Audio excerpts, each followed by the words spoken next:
keluarga baginda, para sahabat, para syariahin, para syuhada, alim ulama, guru-guru kita, ahli keluarga kita serta muslimin dan muslimat sama ada yang masih hidup ataupun yang telah kembali ke rahmatullah. Isiril Fatihah. أعوذ بالله من الشيطان الرجيم بسم الله الرحمن الرحيم الحمد لله رب العالمين الرحمن الرحيم مالك يوم الدين إياك نعبد وإياك نستعين اهدنا الصراط المستقيم صراط الذين أنعمت عليهم غير المغضوب عليهم ولا الضالين آمين. Amin, amin, amin ya Rabbal Alamin. Moga dengan istiqamahnya kita duduk dalam halaqah ilmu ini, Allah kurniakan kefahaman, Allah tingkatkan iman, Allah bersihkan hati kita. Tanpa membuang masa lagi, saya dengan penuh ta'zim menyerahkan kepada Afal Ustaz. Falyatafaddal mashkura Ustaz. أعوذ بالله من الشيطان الرجيم بسم الله الرحمن الرحيم الحمد لله صلاة والسلام على رسول الله وعلى آله وأصحابه أجمعين أما بعد Assalamualaikum warahmatullahi wabarakatuh. Tajuk ayat yang kita nak tengok adalah ayat 265. Sebelum ini, minggu yang lepas, kita lalui ayat tentang bagaimana sedekah yang kita buat itu menghasilkan menghasilkan kerugian. Kan kita dah bersedekah, dah dapat pahalanya, tapi kita sendiri yang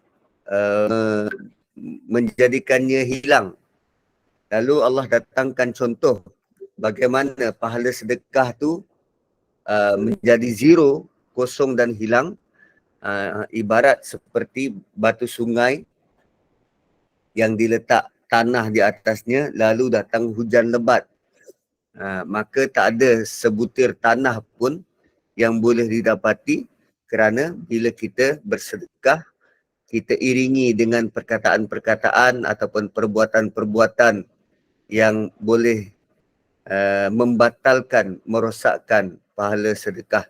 Terutamanya dengan manni wal adha, dengan perkataan-perkataan mengungkit-ungkit dan adha, mendatangkan sakit hati.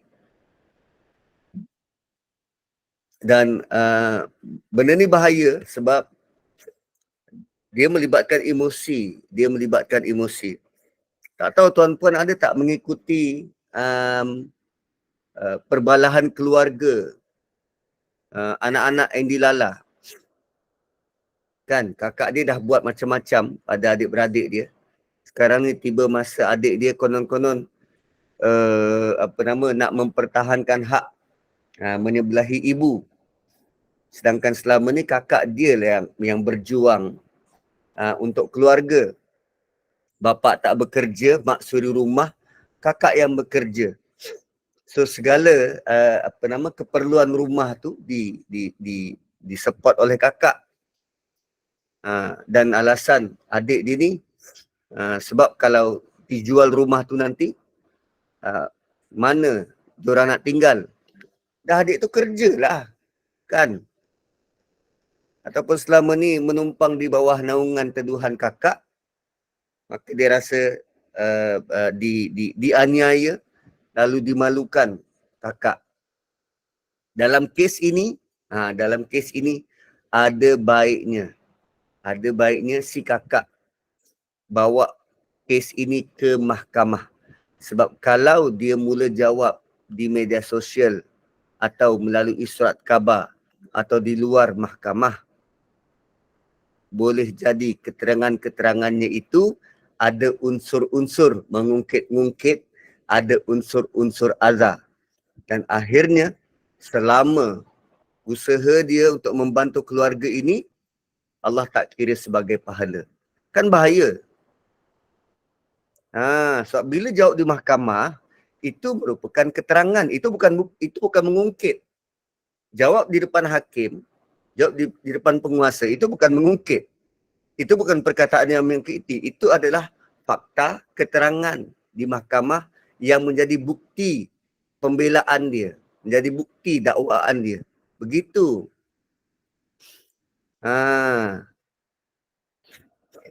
Sebab tu perkataan-perkataan ini ataupun terma-terma ini digunakan supaya kita aware dekat mana kita boleh luahkan, dekat mana kita boleh sebut.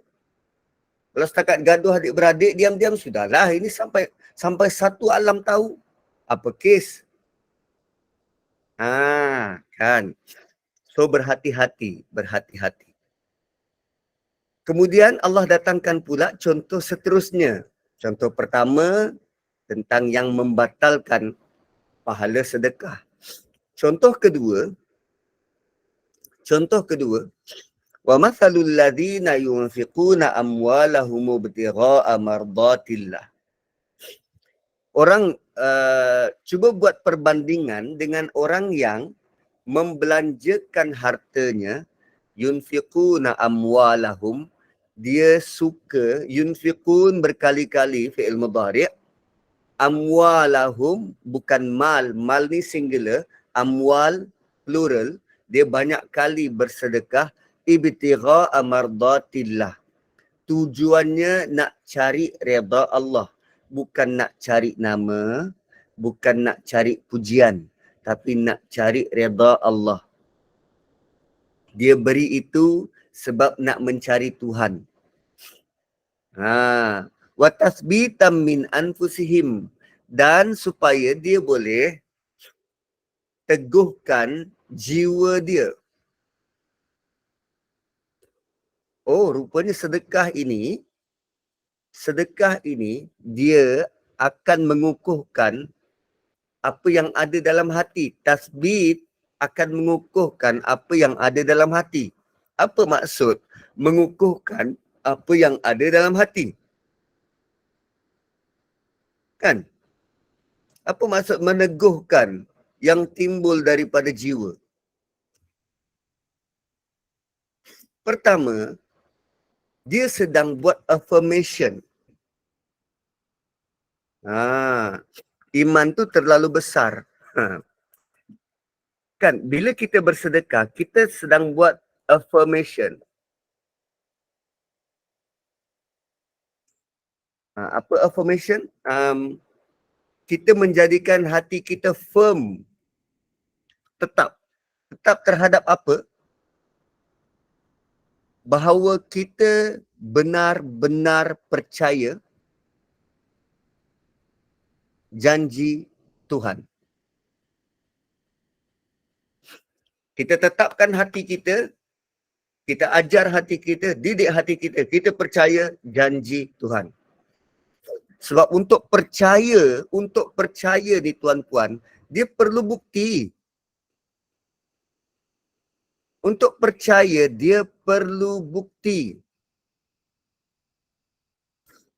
Okey, apa janji Allah tentang sedekah ni?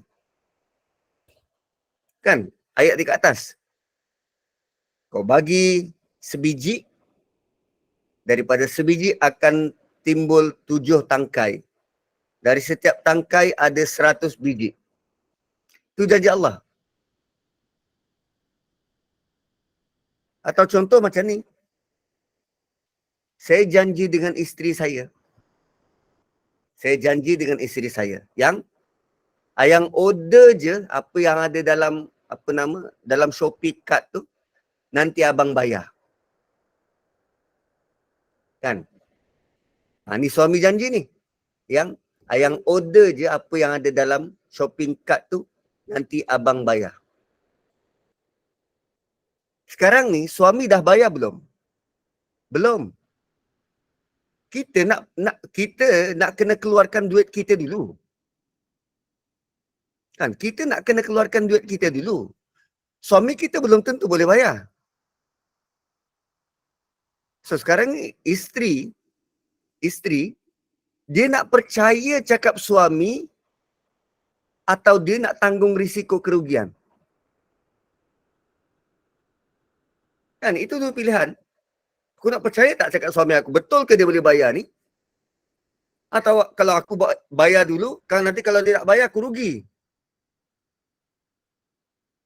Suami tu tahu ke berapa banyak dalam shopping cart? Tadi tertengok penuh. Tadi tertengok penuh. Ha, boleh bayar tak? Ha, kan tu timbul tanda tanya. Sekarang ni itu kita dengan manusia, dengan suami mungkin, dengan isteri mungkin. Janji anak kita mungkin. Apa nama, Hauna tahu, Hauna buat salah, Hauna janji tak buat lagi. Sedangkan itu kali ke 238 dia buat. Tapi dia janji tak buat lagi. Boleh percaya ke janji tu? Lebih-lebih lagi bila kita ini yang sering dimainkan emosi dan perasaan.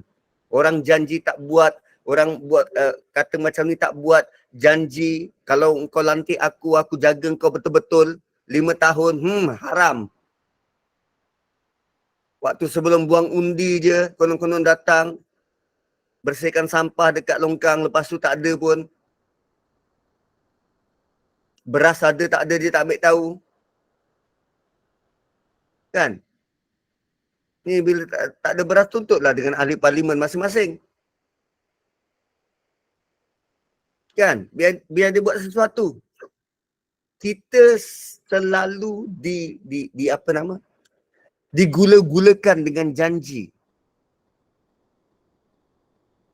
Dan sekarang Allah janji untuk gandakan, untuk ganti, untuk beri. Kalau kita tak mula keluarkan sedekah, macam mana janji itu nak ditunaikan? Sebab tu, watasbitam min anfusihim ialah dengan kita bersedekah, kesan daripada itu kita nampak dan hati menjadi tetap yakin, percaya janji Tuhan. Tapi dengan syarat, ibtigha mardatillah, mencari redha Tuhan, mencari redha Allah. Memberi kerana Tuhan, bukan kerana yang lain.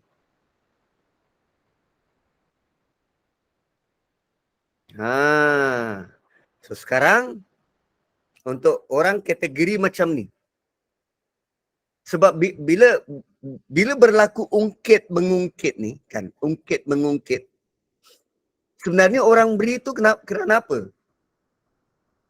Kan kadang kita ada anak angkat, kita ungkit pemberian anak angkat. Kita ungkit pemberian kita pada anak angkat, atau mungkin kita ungkit pemberian kita pada anak kita sendiri. Waktu kita beri tu, kita nak apa sebenarnya? Ataupun waktu kita beri tu, adakah kita mengimpikan satu hari nanti, ya hari ni hari engkau, aku bantu. Esok-esok hari aku. Kita mengharap orang yang balas. Kita mengharap orang yang beri ucap terima kasih. Begitu. Kalau begitu bentuknya, dia tidak termasuk dalam golongan ini.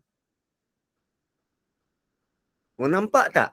Impian kita ataupun keinginan kita sewaktu kita memberi itu menjadi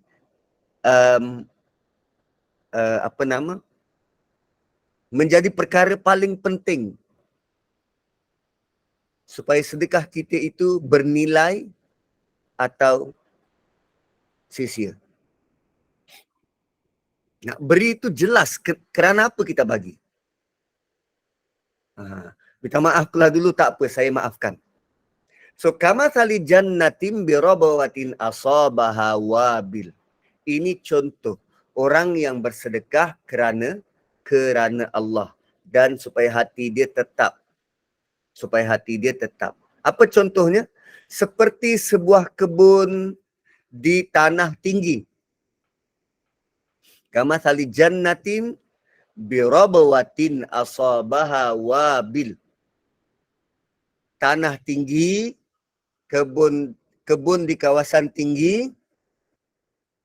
Bila tinggi, dia tidak akan ditenggelami air. Tempat tinggi. Tempat rendah akan selalu banjir.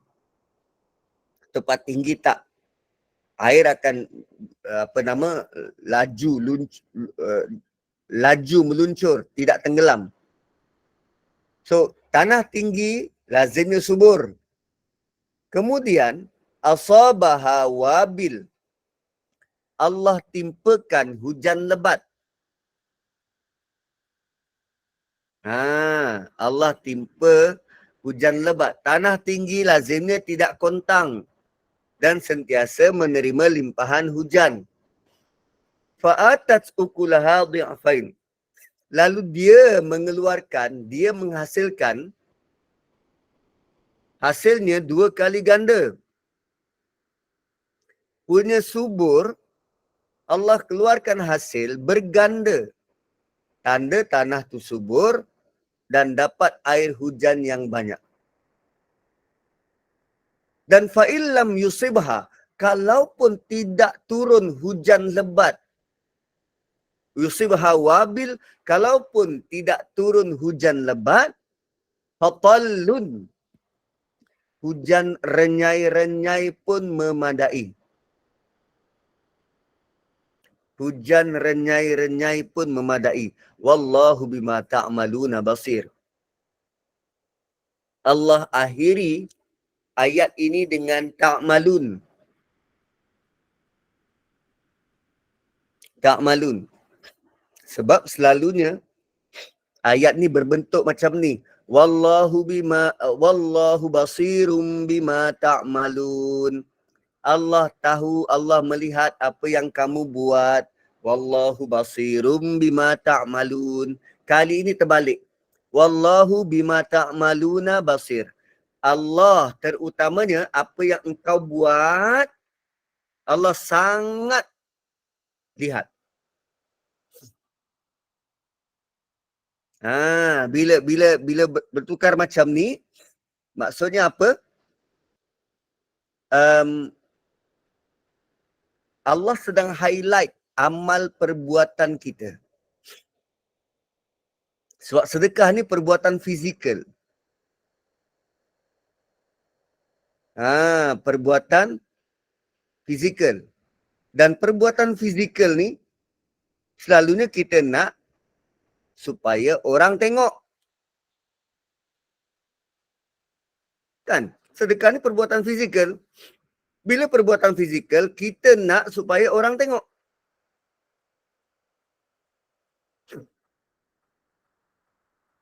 So, kalau tentang amalan hati, Allah akan mulakan wallahu basirum bima ta'malun. Allah nak tengok niat kita dulu. Apa niat kita? Tapi kerana dia berkaitan dengan perbuatan fizikal, Allah dahulukan perkataan fizikal. Wallahu bima ta'maluna basir. Allah tengok apa yang kau buat. Dan Allah tengok hatimu.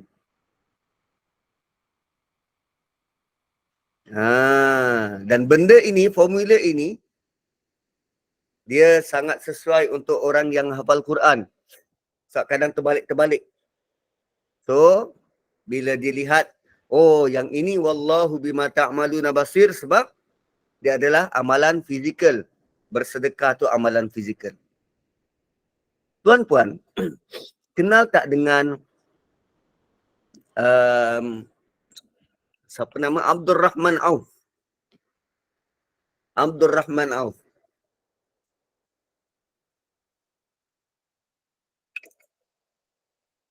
Kenal, jiran sebelah rumah dia. Kan siapa Abdul Rahman bin Auf ni? Dia ni peniaga. Peniaga. Dan perniagaan dia ni Allah beri keberkatan. Allah beri keberkatan dan dia dapat banyak keuntungan dunia. Dia kaya. Sahabat Nabi. Waktu proses hijrah tu, dia ditawarkan oleh dia punya saudara Ansar, rumah dan juga isteri. Saudara Ansar dia ada 4 orang isteri. Lalu diceraikan 2 orang. Ditawarkan kepada Abdul Rahman. Abdul Rahman tak nak. Dia ada rumah. diserahkan rumah tu pada Abdul Rahman. Abdul Rahman tak nak. Lalu apa yang dia nak? Dia kata, tunjukkan aku pasar. Biar aku usaha sendiri.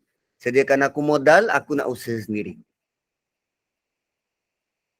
So hasil daripada dia berniaga macam mana? Dia berniaga unta. Sama dengan orang lain. Orang lain pun niaga unta, dia niaga unta. Tapi unta yang dia niagakan, dia tak ambil untung daripada unta tu. Dia hanya ambil untung daripada jual tali unta. Unta biasa dengan unta yang ada tali lain harga. Dia ambil untung daripada penjualan tali unta tu. Dia kira kos. Jadi kalau orang jual unta berdasarkan nilai unta tu, berbanding dia akan jual berdasarkan nilai tali. Kan beza. Unta tu semua orang ada. Tapi tali unta semua orang perlu. Sama macam Nabi. Nabi berniaga. Nabi tak berniaga end product.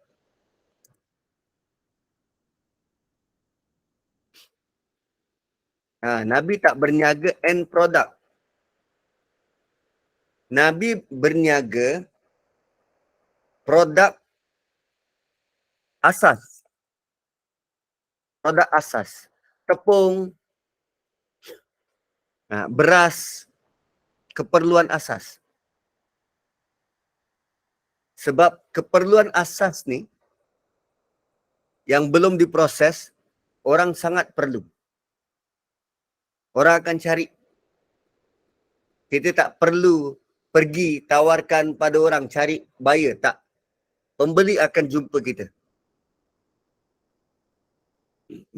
So tali adalah keperluan asas untuk mengendali unta.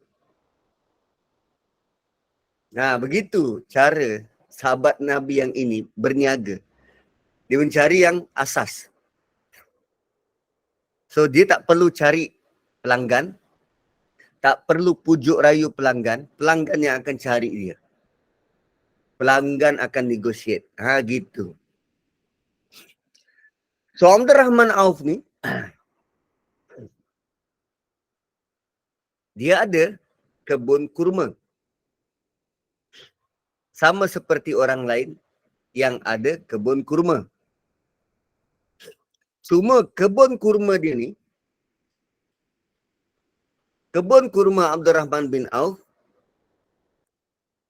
berbeza. Berbeza dengan yang lain.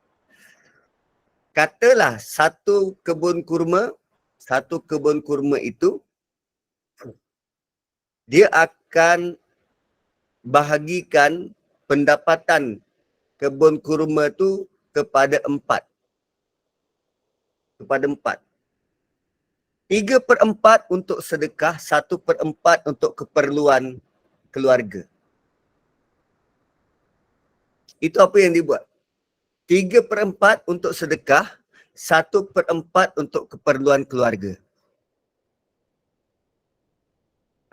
Kalau nak buat contoh sekarang, gaji yang kita terima, 3/4 untuk sedekah, 1/4 untuk kegunaan keluarga. Boleh buat macam tu?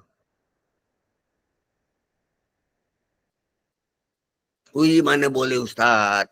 Gaji kita ni daripada bank dia datang kepada bank dia kembali. Hari pertama dah tinggal negatif. Tak cukup nak bayar.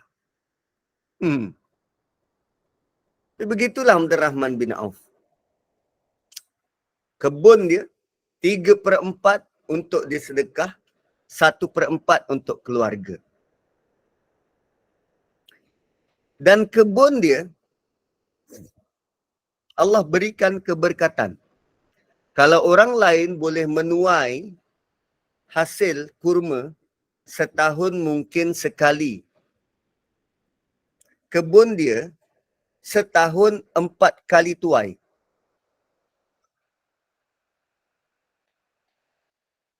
Setahun, biasa orang tuai kurma setahun 2 kali.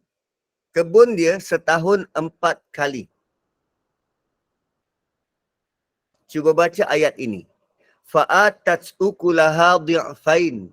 Lalu dia keluarkan hasil 2 kali ganda. Orang lain 2 kali tuai, dia tuai 4 kali. Bukan 2 kali ganda?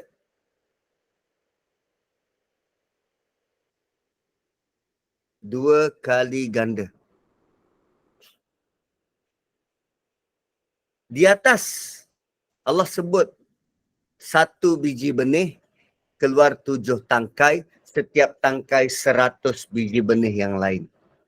Yang di sini umpama tanah tinggi Cameron yang dapat hujan, yang buah-buahannya, pokok-pokoknya subur, paling tidak boleh keluarkan tanaman 2 kali ganda. Sebab tu, bila kita lalui pengalaman baca ayat-ayat macam ni dalam Quran, pergi ke tanah tinggi Cameron ke, Taif ke, mana Kundasang ke, Genting Highland ke, ingatan terhadap ayat Quran macam ni perlu ada. Barulah kita akan ambil manfaat. Tengok dekat Cameron, siapa yang buka ladang sayur dekat Cameron? Orang tempatan? Barat. Siapa barat? Orang asing, orang luar. Mereka lebih percaya apa yang Allah letak dalam Quran berbanding kita sendiri, rakyat tempatan. Sedangkan Cameron tu tanah siapa? Kerajaan usahakan? Tak. Dia ambil premium. Yang usahakan siapa? Orang lain. Allah gambarkan tanah tinggi, tanah yang subur. Nampak tak? Kan? Fa'atat ukulaha dhi'fain fa illam yusibha wabilun fatal. Kalaupun tak hujan, renyai-renyai pun cukup. Dia tak perlu fikir sumber air macam mana nak mengairi tanaman dia, sebab suasana sudah cukup membantu untuk pembesaran pokok.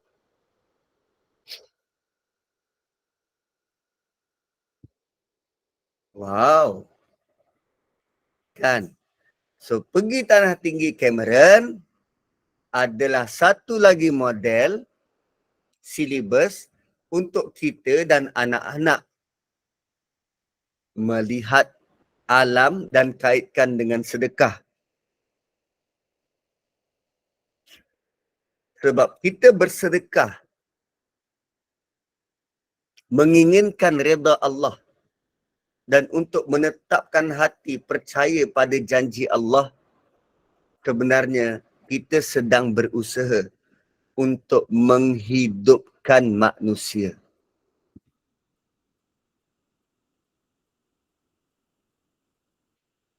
Kan?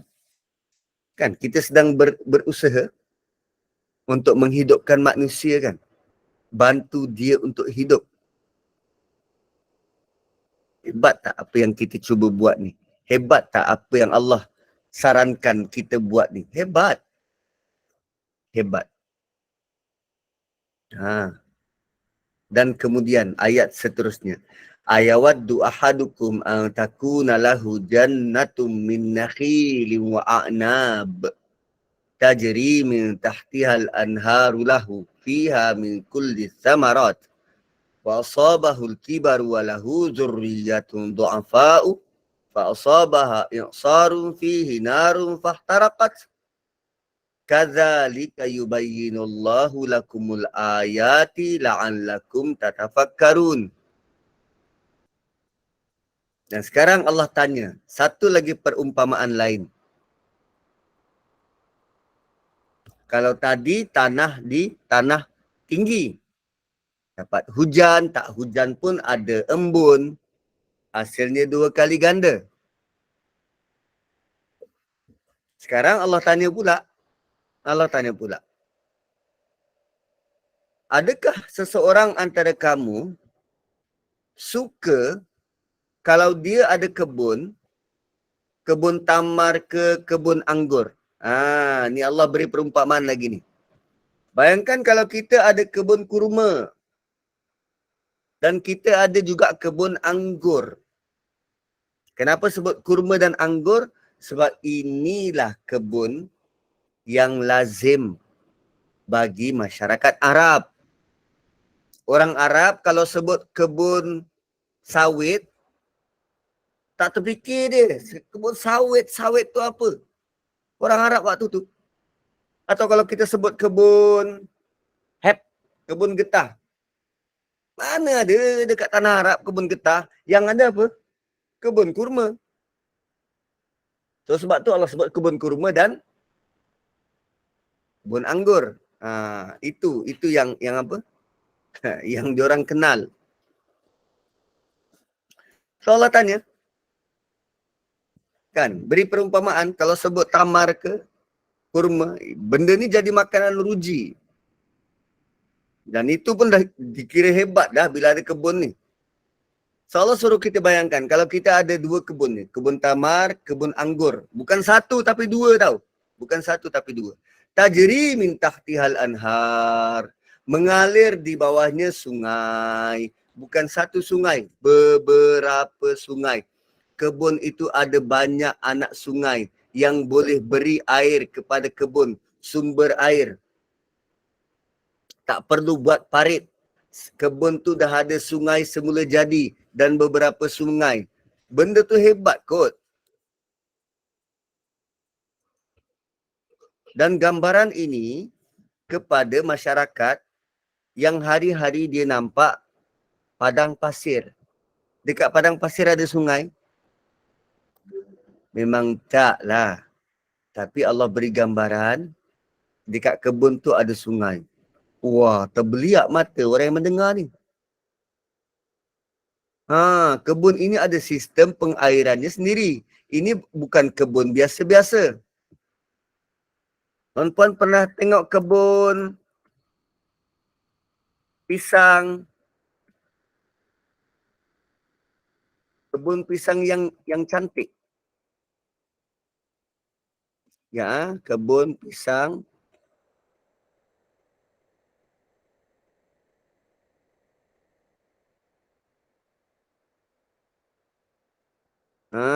Kebun pisang ni. Tak pernah tengok kan? Okey.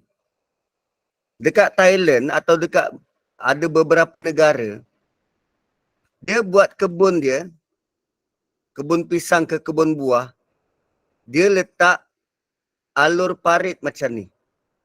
Sungai macam ni. Ni. Sungai macam ni. Pertama untuk air, ada yang sampai dibuat tu dalam supaya mudah untuk dia bawa keluar hasil tu guna sampan. Sebab sampan lagi mudah bergerak atas air berbanding kalau dia nak bawa kereta tolak tanah-tanah gambut. Nak bawa kereta tolak, memang berpeluh lah. Kan bayangkan Allah sedang menggambarkan kebun itu ada sungai macam ni. Kita pernah buat, tak pernah buat. Siapa yang buat? Orang luar. Macam mana diorang dapat idea? Daripada ayat Quran ni. Diorang mungkin tidak baca ayat Quran, tapi diorang mungkin memikirkan idea macam mana nak mudahkan pengangkutan, transportation dan berguna air tu kepada kebun dia. So Allah sudah sebut contoh ini lama dulu di padang pasir. Yang ayat ini kalau difikirkan waktu dekat padang pasir tu mana ada kaitan dengan padang pasir? Tapi 1400 tahun kemudian di satu tanah yang namanya tanah Melayu. Dan kita baca berulang kali ayat ini. Tidak pun kita gunakan untuk kemajuan teknologi pertanian dekat negara kita. Dalam tu ternak ikan. Kita kagum melihat usaha orang lain, tapi rupanya dalam Quran sudah ada lama. Tak gitu. Gitu lah. Mardi ke Fama ke apa? Risda ke? Perlulah buat kajian mendalam terhadap ayat-ayat Quran berkaitan dengan kebun-kebun ni. Bila sebut kebun bukan cerita hanya pasal syurga. Tapi suatu yang bernilai untuk kita ambil tahu dan untuk kita ambil manfaat.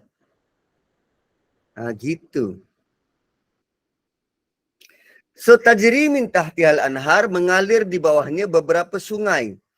Lahu fiha min kulli samarat.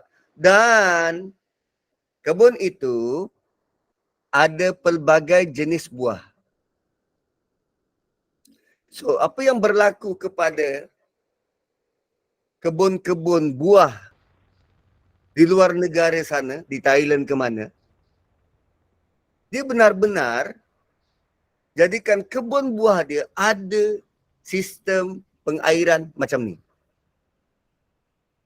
Hebatlah kebun tu. Hebat. Dan ini perumpamaan kepada sedekah yang kita keluarkan. Suatu yang hebat akan terhasil. Dia bukan hanya hasilkan sebiji buah, tetapi pelbagai jenis buah. As-samarat, pelbagai jenis buah.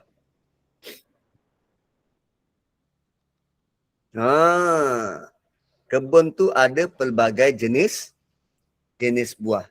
You name it, buah apa nak? Kan?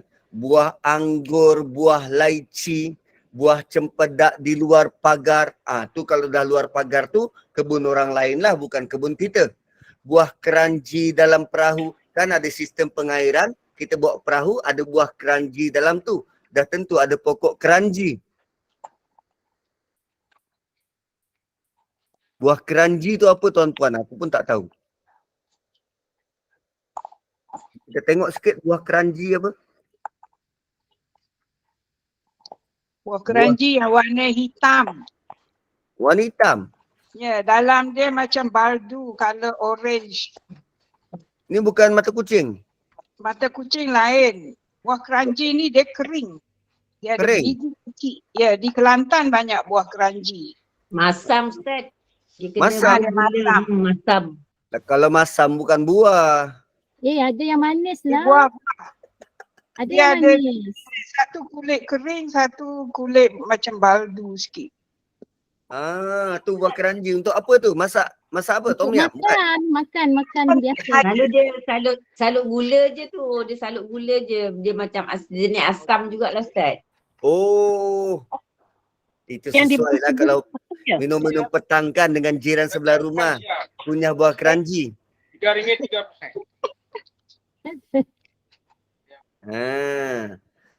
So ada buah keranji, ada buah fikiran, macam-macam buah lah. Macam-macam buah dengan sistem perparitan yang begitu hebat. Kemudian Allah kata apa lagi? Wa asabahul kibar. Kemudian kita sudah sampai waktu tua. Tiba-tiba sudah sampai waktu tua. Maksudnya kebun tu sudah beri manfaat kita daripada kita muda sampai kita tua. Kemudian walahu dzurriyyatun du'afa. Dan dia punya anak-anak yang masih kecil. Dia punya anak yang masih kecil. Sekarang bayangkan kita dah tua, tapi kita ada anak-anak yang masih kecil. Kita dah lama dah usahakan kebun tu. Yalah mungkin bini kita lambat ngandung, dah tua baru ngandung, kita dah tua dan anak masih kecil. Maksud masih kecil ni, kita masih belum dapat harap untuk anak ganti, tolong jaga. Tak. Anak-anak masih belum boleh diharap sebab masih kecil. Mereka belum besar.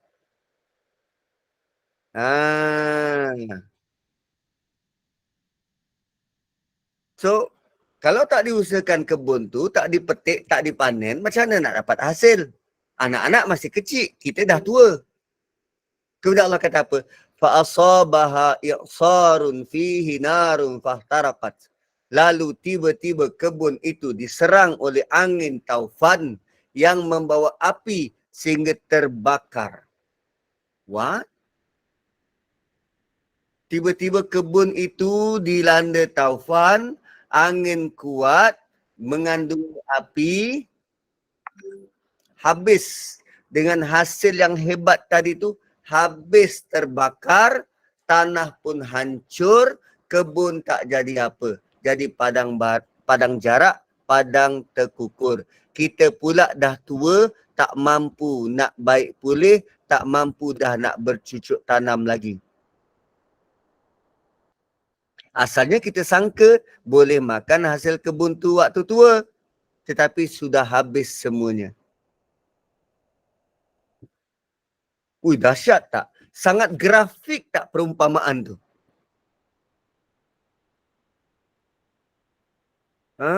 Sangat grafik. Dan itulah bentuk keadaan pahala sedekah kita dekat akhirat nanti. Segala bentuk sedekah dekat dunia ni rupanya tak ada nilai bagai kebun yang dilanda taufan dan terbakar. Kita sangka kita boleh dapat manfaat dekat akhirat. Boleh dapat banyak pahala dekat akhirat. Rupa-rupanya dah terbakar semua. Tak. Ini bukan pasal ujian Allah. Ini pasal kita mengungkit-ungkit, bersedekah. Ini kesalahan kita. Ini bukan ujian Allah. Ini kesalahan kita. Kita sedekah, kita ungkit. Ungkit pula bila? Waktu tua. Habis. Boleh lagi kita buat sedekah macam waktu muda? Tak.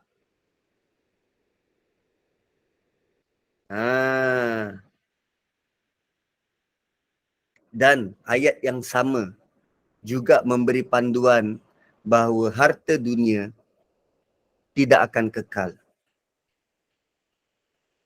Kita takkan boleh kata, ini nanti untuk aku pencen nantilah. Dia boleh jaga aku. Tak. Harta kita tak kekal. Berapa pun kita kumpul sekarang, belum menjamin. Tidak akan beri apa-apa jaminan untuk dia selamatkan kita di masa depan. Selalu kan kita suka macam tu, ini duit untuk persaraan. Tidak. Yang boleh menjaga kita, time kita bersara kalau panjang umur, ialah Allah.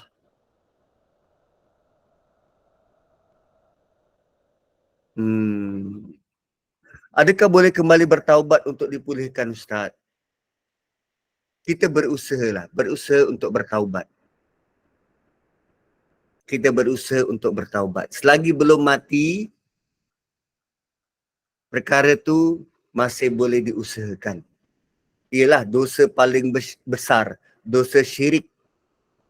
Dosa syirik kan paling besar, pun boleh diampunkan dengan taubat lagi belum mati.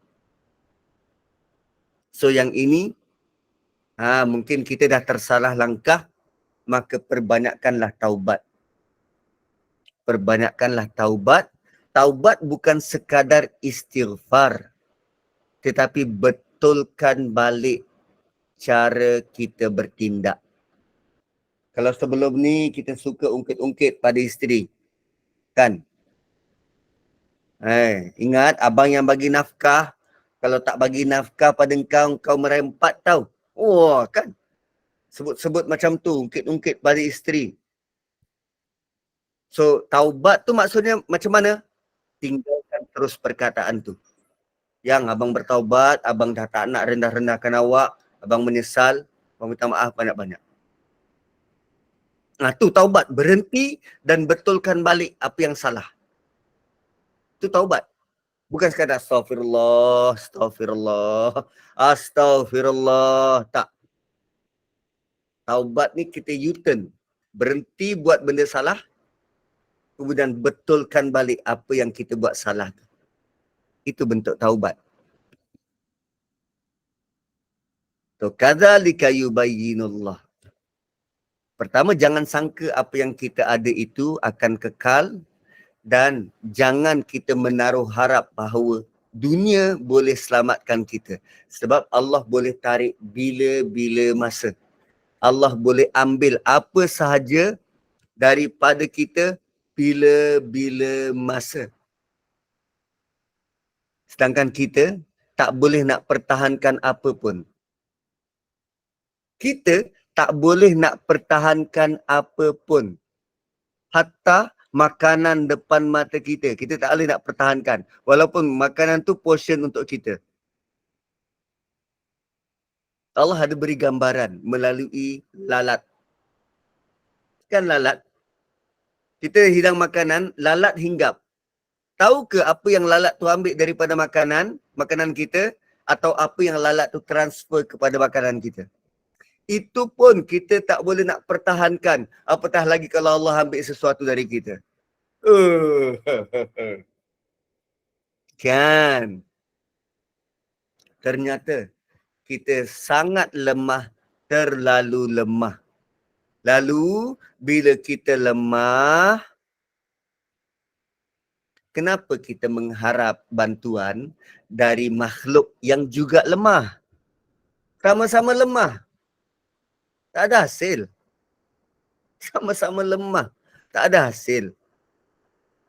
Maka berulang kalilah ingatan terhadap ayat 255. Ayat apa? Ayatul Kursi. Kau dah tahu kau lemah, jomlah kita berkawan dengan Tuhan. Mengenal Tuhan. Macam tu. Saya ada berborak semalam dengan Imam Masjid Negara.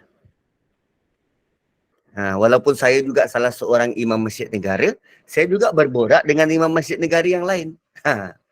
Kan? Belajar. Dia kata macam ni. Antara cara kita nak mengenal Allah. Antara cara kita nak mengenal Allah, ada ulama ajar dan pesan dengan kita melihat apa yang berlaku dekat sekitar kita.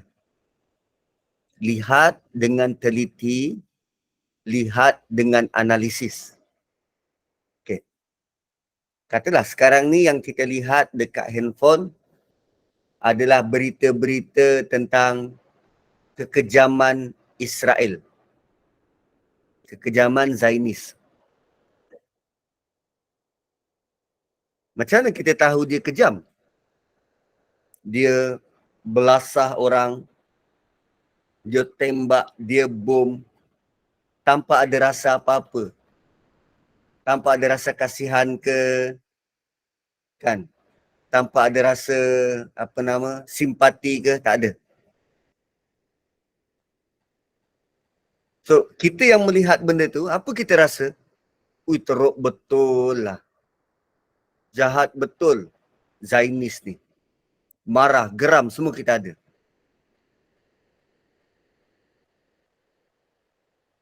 Dan kita harap agar dunia ini aman. Tak berlaku macam tu. Itu yang kita harap.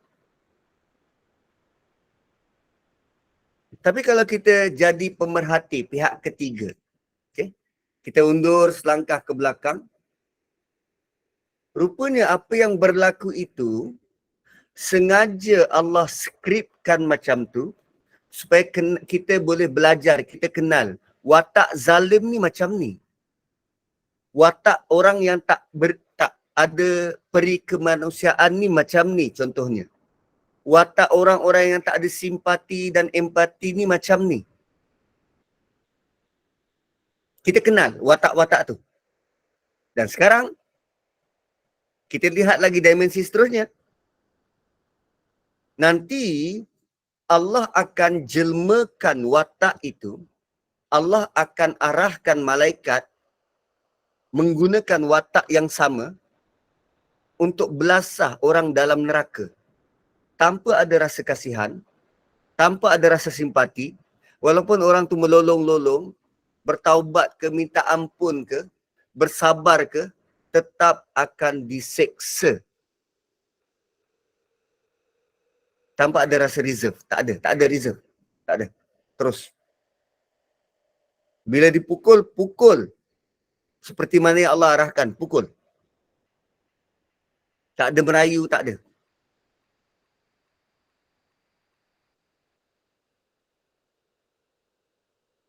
Baru kita kenal sifat Allah Jabbar. Sifat Allah Qahar. Yang maha memaksa. Yang maha menundukkan.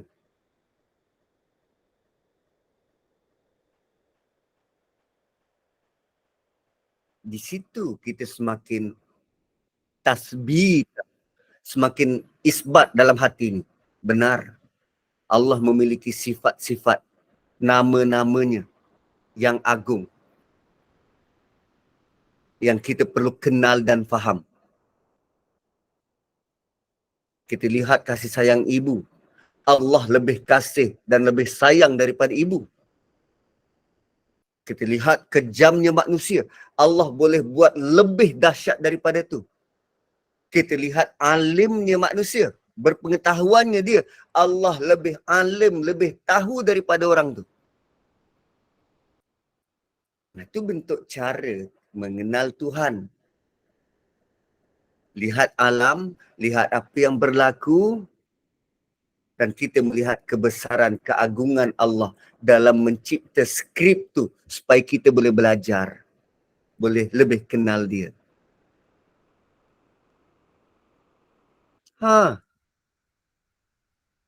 Itu bestnya berkawan dengan Imam Masjid Negara.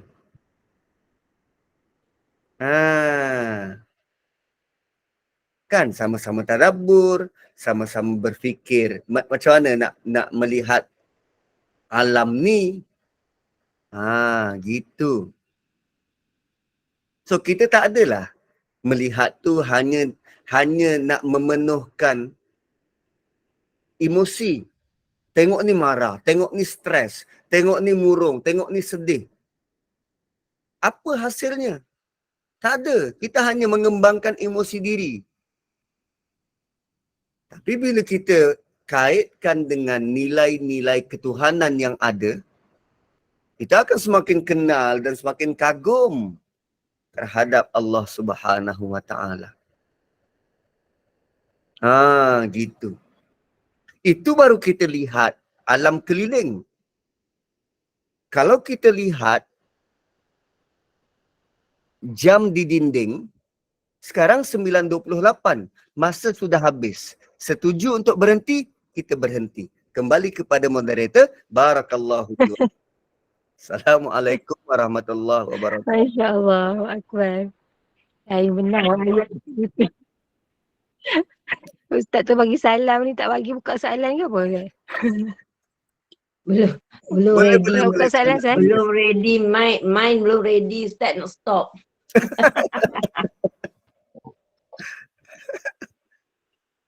Itulah maksudnya. Surat baru kata. Allahu Rabbi. Okey, kalau ada salah silakan. Esok kita tak ada kelas tadabbur. So, nanti kita rindu kelas tadabbur. Hari ni kita tanya soalan banyak-banyak. Subhanallah. Silakan kalau ada soalan. Assalamualaikum Ustaz. Ya, waalaikumsalam. Maaf, saya teruja nak sampaikan soalan anak saya tadi. Dia kata, Mama kalau sampai macam ni lah kita lihat mereka ni di bom apa semua, kita cuma boleh doa je ke? Kita cuma boleh tengok nilai doa saja ke? Sebenarnya orang Islam kena buat apa? Kalau jadi saya macam terkedu sekejap. Saya cuba kata nanti nanti. InsyaAllah. Tanya Ustaz lah. Alhamdulillah. Okey. Jawapannya, ya, kita berdoa.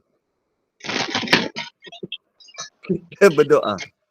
Selain daripada itu, kita perbaiki diri. Perbaiki komuniti. Perbaiki diri, perbaiki komuniti seperti mana yang Allah mahu. Sebab kalaupun kita nak hantar bantuan, buat masa ni bantuan tak boleh nak dihantar disalur ke situ. Kan? Kalaupun kita berharap Raja-Raja Arab membantu, Raja Arab sudah pun membelakangi mereka.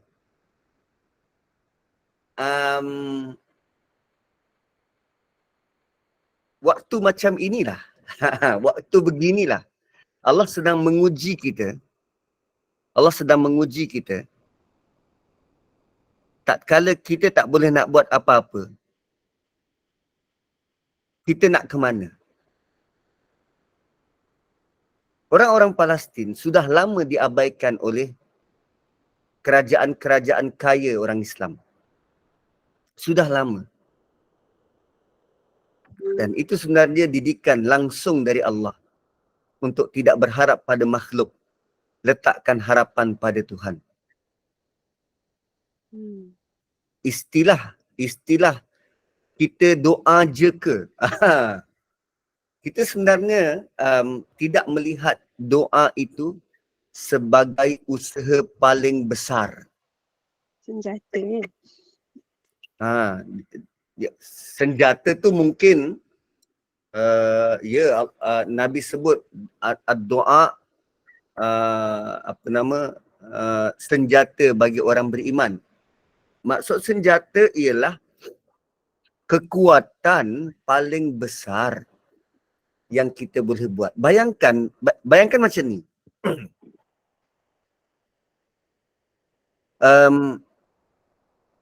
Katalah kita boleh usaha untuk melobi melobi raja-raja dekat Timur Tengah. Okay? Kita boleh melobi raja-raja dekat Timur Tengah. Berapa banyak raja-raja dekat Timur Tengah ni? Raja Saudi, Raja Qatar. Qatar memang sudah lama membantu Palestin ni.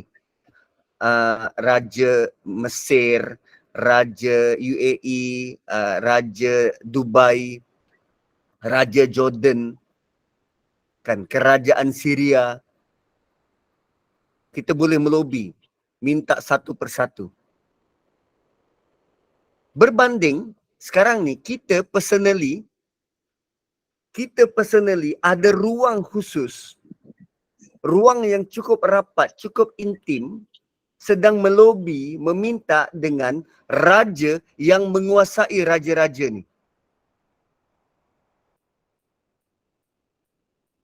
Doa tu kita tidak lihat sebagai suatu yang begitu intim kita dengan raja yang menguasai alam. So dia bukan level doa je. Tidak. Kita sedang minta pada penguasa alam ni. Yang dia boleh lenyapkan Israel kalau dia nak. Dia boleh buat. Dan sekarang dalam skrip dia, bagi tahu orang yang mati syahid kekal hidup selama-lamanya. Itu skrip Allah. Itu skrip Allah. Orang mati syahid kekal hidup selama-lamanya. Dan sekarang rakyat Palestin sangat berpotensi untuk mati syahid. Allah nak bagi dia syahid. Lalu kita dekat luar ni mengharapkan manusia untuk bantu. What?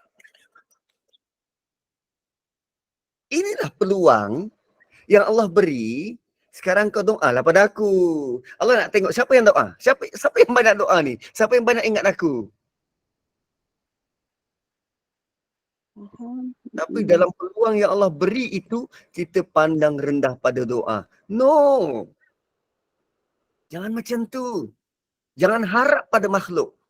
Jangan letak pengharapan pada makhluk. Makhluk tak boleh buat apa-apa. Hamas tak boleh buat apa-apa. Tak. Yang berkuasa Allah. Sekarang kita terus minta pada yang maha berkuasa. Kan? Yang mempunyai segalanya, insyaAllah. Okay, Yes. Ustaz. Ha, Alhamdulillah. Terima kasih. sama-sama. Ustaz. Assalamualaikum Ustaz. Waalaikumsalam. Ramadan. Tak mustahil ke Ustaz kalau yang disyahid tu dihidupkan kembali untuk melawan orang-orang Israel tu? Tak mustahil ke kalau orang syahid tu dihidupkan kembali untuk melawan Israel? Mustahil. Mustahil. Satu-satunya permintaan orang mati syahid ialah dia tak mungkin. Yang ditolak oleh Allah. Orang mati syahid ni dia dilayan dengan sangat sangat grand oleh Allah Subhanahu Wa Taala. Namun ada permintaan yang mereka nak dan Allah tak beri. Tak beri. Apa dia? Diorang nak hidup semula dan mati sekali lagi, mati syahid berkali-kali. Allah tak bagi. Orang mati syahid, dia takkan mungkin boleh hidup semula. Tapi orang mati syahid tetap hidup selama-lamanya di syurga. Kan, wala taqulu liman yuqtalu fi sabilillahi amwat bal ahya'un walakin la tash'urun. Kita tidak menganggap orang mati syahid itu sebagai mati. Bahkan mereka kekal hidup sedangkan kita tak sedar. Kita tak sedar. Tu. Seorang mati syahid, dia tak akan hidup semula. Tapi semangat orang yang mati syahid ni. Kenapa Israel takut betul dengan Palestin? Sampai dia terpaksa buat tembok. Lepas tembok ada pagar. Lepas pagar ada sniper daripada jauh. Ada kereta kebal semua. Dia terpaksa panggil orang-orang Israel daripada luar. Penerbangan tu dah penuh. Orang Israel masuk juga dalam flight tu. Tak ada kerusi pun tak apalah. Dia tidur depan pintu kapal. Dipanggil ni, dikerahkan orang-orang Israel daripada luar, pemuda-pemuda terutamanya. Sebab nak memenuhkan askar simpanan. Dia hantar bukan 10,000, bukan 100,000, 300,000. Askar nak melawan hari itu. Hamas bagi tahu kami keluarkan kami punya askar 3,000 orang. 1,000 barisan hadapan, 2,000 backup. Israel balas dengan 300,000 tentera darat. Dan sekarang dia bom guna kapal terbang tak berhenti. Bom daripada udara, daripada jauh bom. Kenapa diorang takut sangat? Sebab diorang sedang berlawan dengan manusia yang tak takut mati. Diorang sedang berlawan dengan manusia yang nak mati. Sebab bila mati, mati syahid. Kalau diorang mati, diorang dapat apa?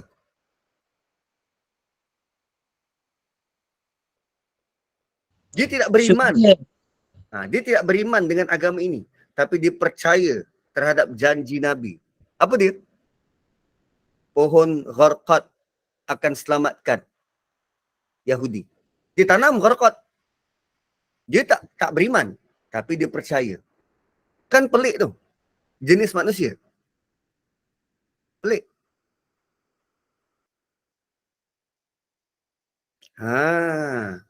Kan? Wallahu a'lam.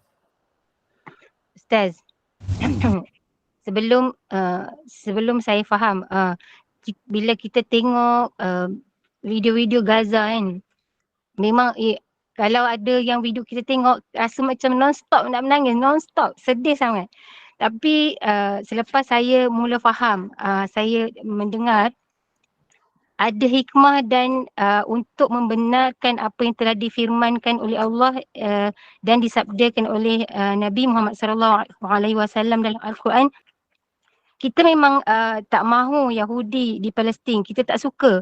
Tapi Allah letakkan hikmah di situ dan pasti yang dijanjikan oleh Allah itu kita memang sedih dengan apa yang berlaku kepada umat Islam Palestin. Tapi ini adalah janji Allah dan Rasul dalam Al-Quran kan Ustaz. Allah tidak akan mengingkari janjinya. Cepat atau lambat bila masa Yahudi akan dibantai, akan dibalas, itu bukan kerja kita. Serahkan kepada Allah. Apa yang kita perlu buat ialah mainkan peranan kita untuk menghadapi masalah seperti ini. Kita jangan lalai dengan solat kita, jangan terlepas untuk terus berdoa. Kita jalankan tanggungjawab kita sebagai hamba. Wallahu alam. Betul, betul. Jika Allah tidak letakkan situasi macam ni, kita tidaklah berpeluang untuk dapat saham, ganjaran dan pahala daripada apa yang berlaku. Cuba bayangkan, kalau kita berada di zaman Nabi, okay? Kalau kita berada di zaman Nabi, katalah waktu tu Nabi sedang ajak ekspedisi Perang Badar. Perang Badar. Kita pula tak boleh nak join perang, mungkin kerana sakit, mungkin kerana tua. Mungkin kerana sakit, mungkin kerana tua. So apa yang kita boleh sumbangkan? Itu jam.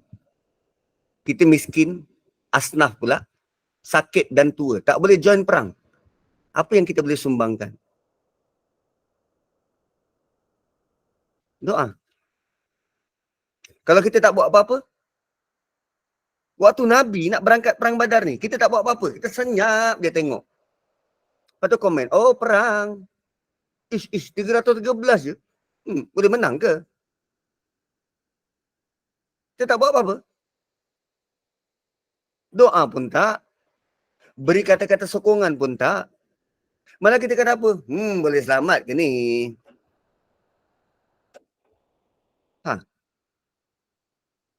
So, orang waktu itu ada peluang untuk dapatkan secebis pahala dengan memberi semangat, dengan memberi dorongan, dengan beri doa. Ada peluang tu. Waktu Nabi berperang, kita tak ada peluang untuk doakan pasukan Nabi menang. Tak ada.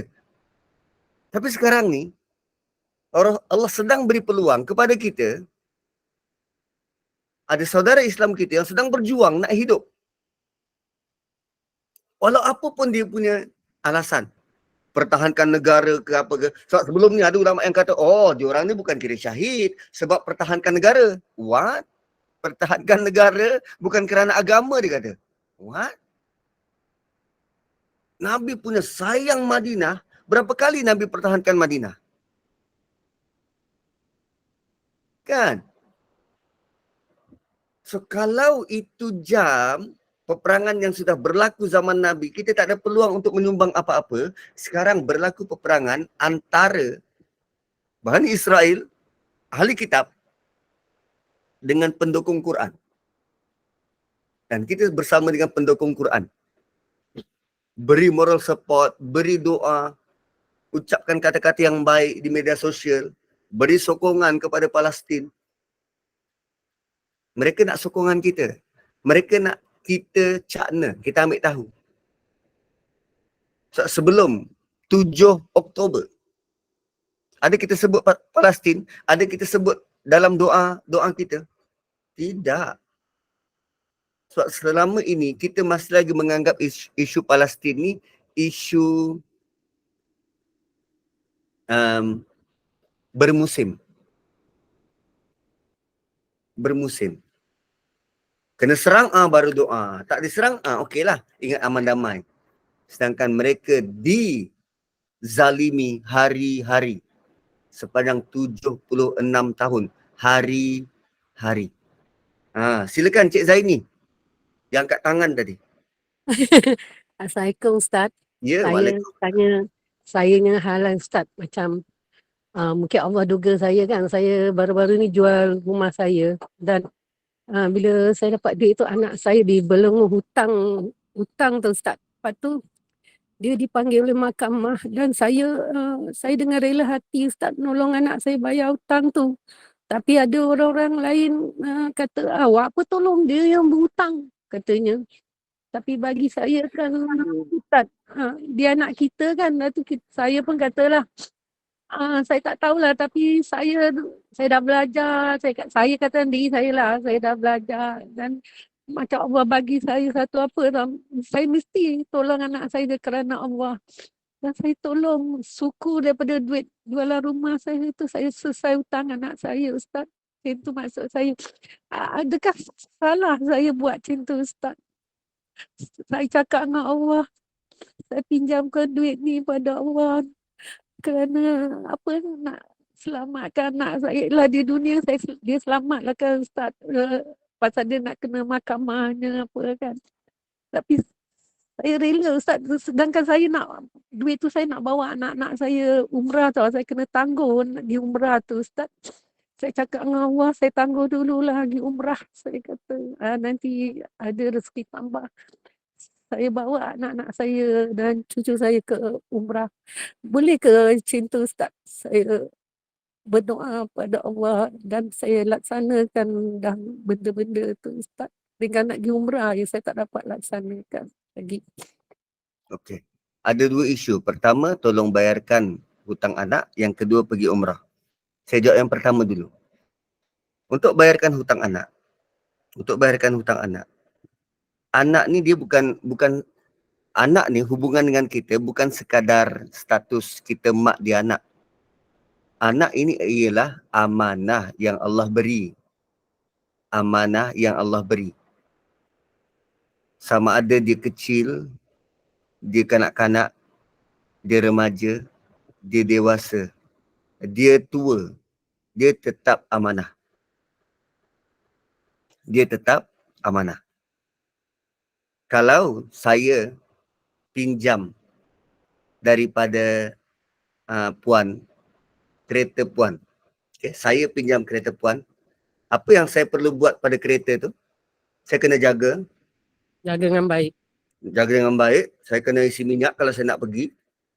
Saya kena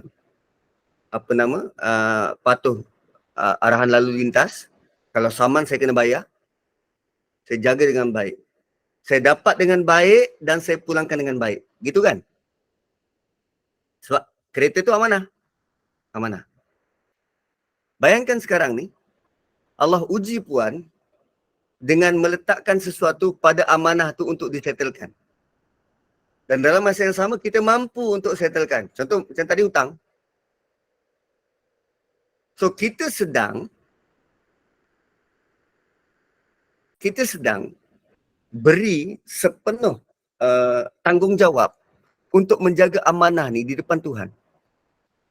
Kita sedang berusaha memberikan sepenuh tanggungjawab untuk jaga amanah ni depan Tuhan.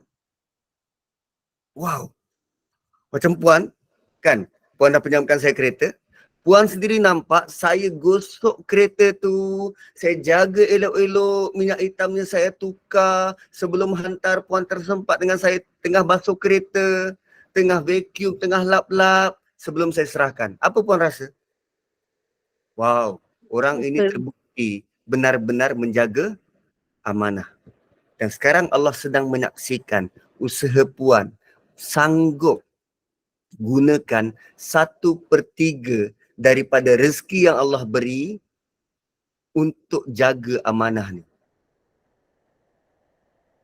Kalau kita boleh kata saya berbangga dengan orang yang pinjam kereta saya, Allah boleh kata saya berbangga dengan puan ini yang aku beri pinjam amanah anak kepada dia. Wow. Kan? Itu yang pertama. Tentang umrah. Umrah ni dia punya level sunat. Tak buat tak apa, kalau buat dapat pahala. Cuma dalam situasi ini, adakah umrah itu menjadi satu keutamaan? nak tolong bawa anak-anak kan, kita apa nama, kita tanggung semuanya. Sebab untuk kita dapat duit hasil daripada jual rumah, kita bukan ada rumah yang banyak untuk kita dapat duit yang banyak semacam itu setiap bulan, tak. Jadi ada baiknya sebelum kita nak belanjakan duit yang besar dan banyak untuk aktiviti umrah, apa kata kalau kita buat yang lebih utama berbanding umrah? Buat yang lebih utama berbanding umrah. So ada banyak lagi keutamaan lain berbanding umrah.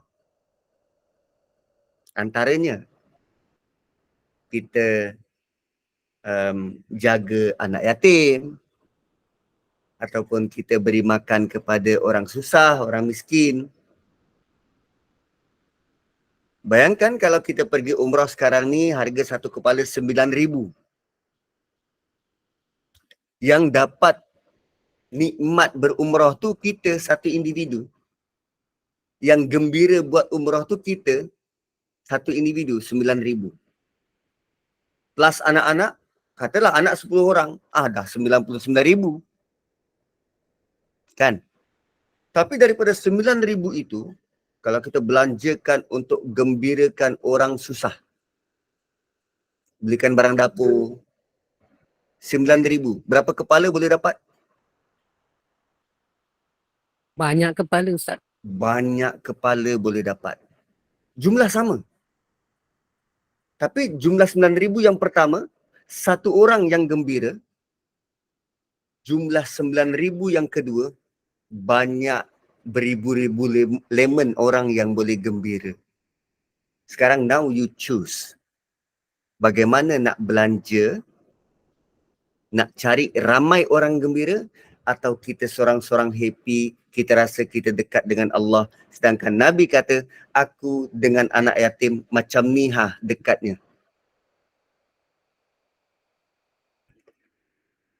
Nabi kata, aku dengan anak yatim macam ni dekatnya. Tadi kita punya usaha pergi umrah tu, kita nak dekat dengan Allah. Belum tentu dekat.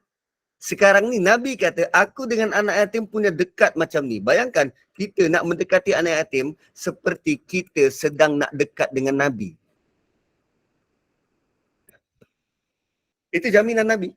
Kau dekat dengan anak yatim, aku dekat dengan anak yatim macam ni. Kalau kau dekat dengan anak yatim, maksudnya engkau sedang nak menghampiri dekat dengan Nabi. Sebab Nabi dekat dengan anak yatim. Wah, nampak tak beza dia? Ui, sangat berbeza. Sangat berbeza. Tapi apapun, tahniah Puan. Puan telah mengambil tindakan yang sangat baik, sangat bijak dengan membantu untuk kekal menjaga amanah. Walaupun kita lihat sebab bila kita melihat anak ni, dia dah bekerja lah Ustaz, dia dah boleh hidup sendiri. Tak, dia tetap anak, dia tetap amanah kita. Allah tidak pernah kata kau kena jaga anak ni sampai dia boleh berdikari, kau lepaslah. Tidak. Dia selama-lamanya menjadi amanah kita. Dia selama-lamanya menjadi tanggungjawab kita. Betul Ustaz. Kalau tak saya tolong ibu ni, siapa lagi nak tolong Ustaz? Betul.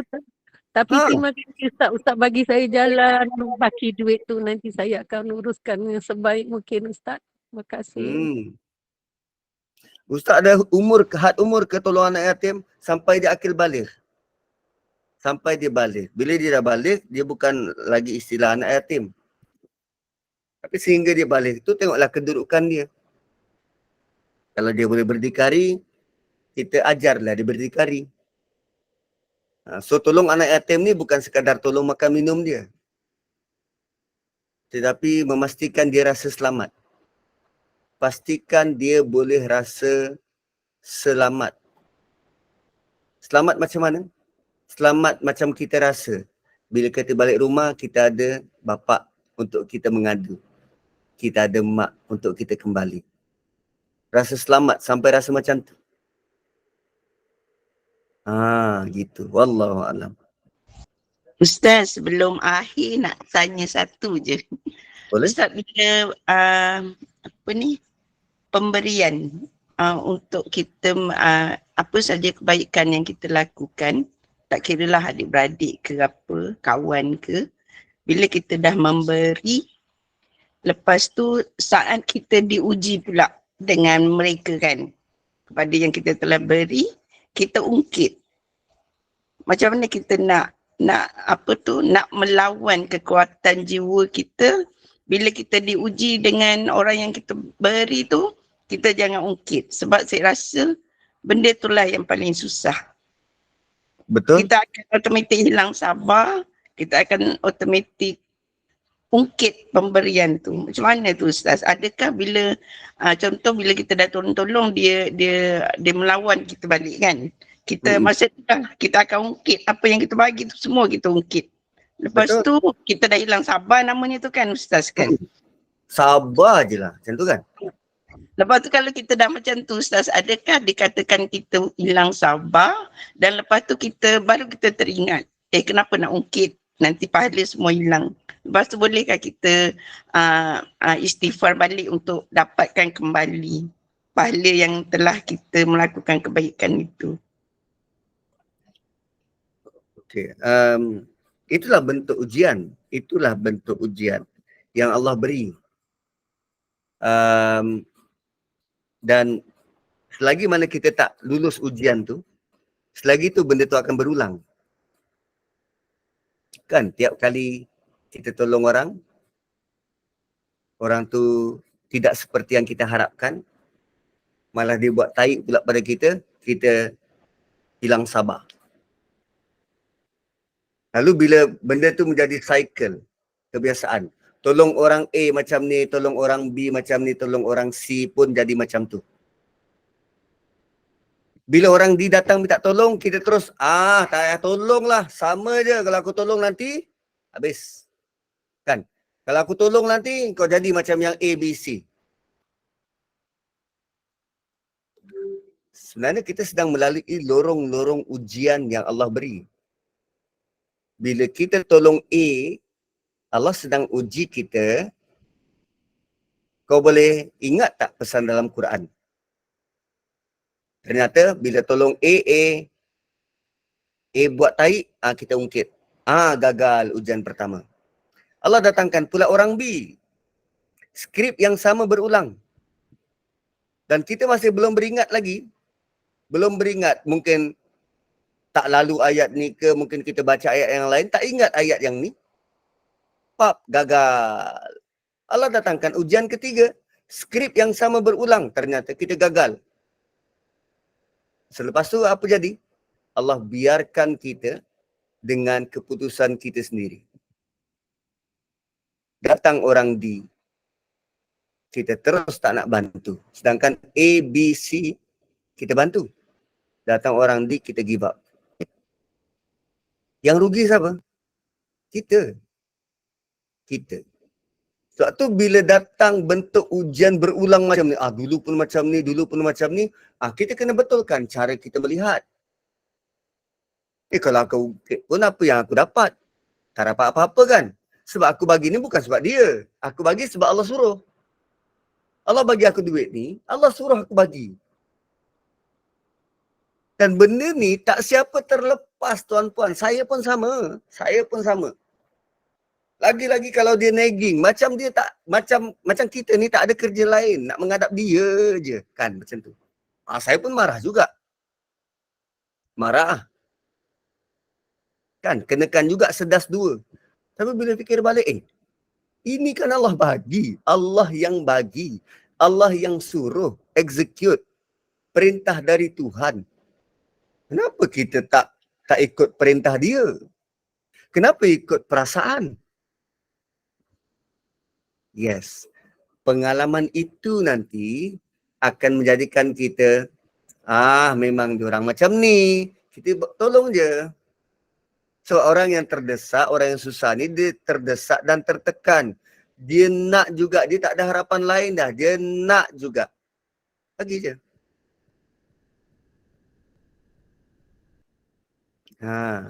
Sebab benda yang serupa, ini kan perangai sikap manusia. Benda yang serupa dihadapi oleh Nabi dan para sahabat. Benda yang serupa dihadapi oleh Nabi dan para sahabat. Malah lebih dahsyat lagi. Tapi mereka laluinya dengan iman yang kukuh dan kental pada Allah. Ini kan ujian keimanan. Maka selagi iman kita belum kukuh dan kental, selagi itu kita diuji dengan perangai manusia. Dan ujian-ujian inilah yang akan nanti mematangkan kita. Dan kita sepatutnya terus bersyukur kerana Allah terus beri ujian supaya iman kita semakin meningkat. Kan itu lebih baik daripada kita tidak didatangi oleh siapa-siapa, lalu kita tak ada pengalaman pun menghadapi karenah dan perangai manusia. Ada sebuah hadis Nabi SAW. Nabi kata perbandingan antara orang yang duduk aja dekat rumah berbanding orang yang suka keluar dan berjumpa dengan orang lain. Dua-dua orang beriman, tapi satunya dia suka duduk je kat rumah, tak suka bercampur dengan orang, berbanding dengan orang yang suka keluar bercampur dengan orang lain. Nabi kata ada besar dia punya perbezaan tu. Orang yang bercampur dengan orang, dia akan belajar, dia akan menghadapi perangai-perangai daripada orang lain. So dia akan lebih prone dan mungkin menjadi imun terhadap perangai manusia. Berbanding orang yang duduk je kat dalam, tak jumpa dengan orang, bila diuji dengan perangai manusia, dia terus hilang sabar. Dia terus hilang sabar. Begitulah. Bila kita berada di barisan hadapan, kita akan diuji untuk mempertajamkan dan mempertebalkan iman kita. Bukankah itu untung? Yes, untung. So kalau kita mungkin terlepas, terungkit ke apa, kita bertaubat dan beristighfar. Moga-moga Allah kekalkan pahala kita. Sebab ada masanya. Dengan kita bertaubat dan beristighfar, Allah bukan sahaja kekalkan pahala kebaikan, Allah convert keburukan kita menjadi kebaikan. Wow, itu lebih bermakna. Wallahu a'lam. Terima kasih Ustaz. Sama-sama. InsyaAllah. Assalamualaikum Ustaz. Ada lagi soalan? Ustaz boleh tanya satu tak Ustaz? Boleh. Ustaz, ini bukan apa cuma saya nak tahu sama ada perbuatan saya ni betul atau tidak. Saya ada adik, dia pinjam, dia sok pinjam lah dalam belah-belah ribu lah kan, nak buka workshop apa. Lepas tu bila 2-3 bulan, 2-3 tahun atau 2-3 bulan je dia operation, dia tiba-tiba dia shut down. Dia jual apa semua barang, lepas tu dia tak bagi duit kat saya balik. Tapi saya tak kisah, bukan tak kisah, saya diam je lah kan, nak tengok macam mana. Lepas tu makin sehari sekarang dia makin sehari dia sakit. Tapi adik-adik saya sibuk lah, Kak Yu macam mana duit Abang Yi. Saya cakap, bagi saya duit tu saya halalkan. Tapi saya sebagai pemberi hutang, saya nak dia bayar hutang. Saya nak dia ada inisiatif untuk bayar. Tapi secara dasarnya saya memang halalkan. Saya memang tahu dia tak akan bayar. Tapi saya tak cakap kat dia macam tu Ustaz. Jadi saya cakap kat adik saya. Tapi maknanya adakah saya meletakkan pressure kat dia suruh bayar hutang tu Ustaz. Sedangkan saya kata memang saya duitkan Ustaz. Tapi saya kata alah dah rezeki dia. Orang kata, dah kata dalam rezeki kita ada rezeki orang. So kebetulan saya ada duit saya bagi. So bagi saya masih cakap macam tu. Saya cakap kat adik saya halalkan.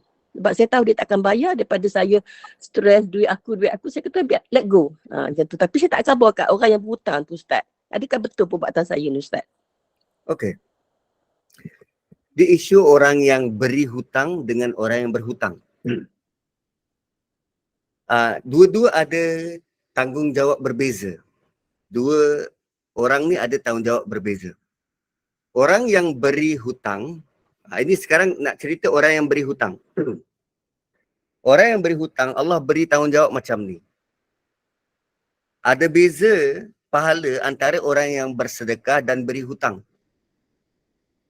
Kalau kita bersedekah, ada kemungkinan orang yang terima sedekah tu tak perlu pun. Tapi saat kita beri sedekah, dia terimalah. Lagi-lagi macam tuan-puan yang suka bersedekah pada saya, ada yang sedekah coklat lah, ada yang sedekah kereta Tesla lah, ada yang sedekah tiket bas nak ke Tanjung Karang ni lah, kan. Suka bersedekah. Kadang saya tak perlu pun. Tapi sebab sedekah dia adalah nilai pahala tu. Berbanding dengan kita beri bantuan terhadap orang yang perlu berhutang. Orang tak simply berhutang kalau dia tak perlu. Kan dia tak perlu pada iPhone tu, dia berhutang dengan kita sebab nak beli iPhone, dia tak perlu pun. Kalau tak ada iPhone dia okey je. Tapi sebab dia ada keperluan mendesak, dia dengan tebal muka nak berhutang. Nak berhutang.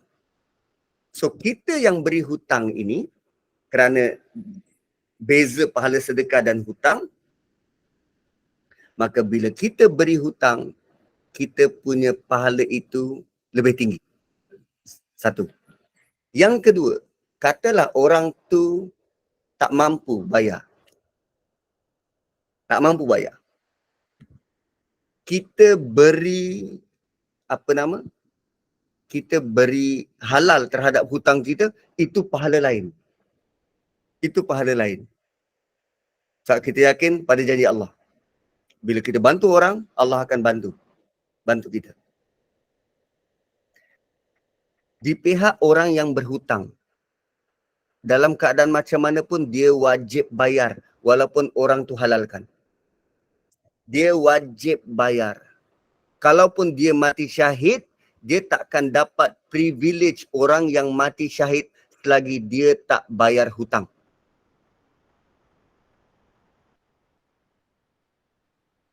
Nampak? Ada beza. Ustaz, kalau kita cakap kalau orang tu berhutang, lepas tu kita cakap macam ni, tak apalah kalau tak bayar, ya kira saya bagi je lah, cakap macam tu. Walaupun dia cakap dia nak hutang, lepas tu kita tahu dia tak boleh bayar, jadi kita cakap tak apalah saya bagi je lah, saya halalkan dah. Jadi bermaksud dia tak berhutang ke Ustaz? Kalau Kesian perjanjian, kalau ada lafaz perjanjian dari awal, kita sendiri kata tak, ini sedekah saya, ini saya bagi je lah, bukan atas perjanjian hutang, itu okey. Tapi ini di awal akad tu hutang, perjanjian hutang. Kemudian dia tak dapat nak fulfill, kita halalkan, dia tetap terikat dengan perjanjian hutang tu. Dan dia wajib bayar. Dia kena tunjuk effort, dia wajib bayar. Tunjuk effort tu pada Allah, dia wajib bayar. Walaupun kita dah halalkan, dia kena tunjuk effort. Maksud halalkan ni macam mana? Maksud nak tunjuk effort ni macam mana? Kata dia berhutang 13,000. Dia kena tunjuk effort, nah aku dah kumpul 13,000 nak bayar hutang kau. Dan kita kata, tak apalah aku halalkan. Itu baru terbatal, barulah complete hutang dia tu. Bukannya bila orang tu dah kata halalkan, dia dah halalkan, aku baru nak kumpul. Tak, bukan kes baru nak kumpul. Kau kena tunjuk effort kau memang nak bayar. Sebab Allah sangat tak suka yang kita berhutang dan kita ada keinginan tak nak bayar hutang. Itu Allah sangat murka.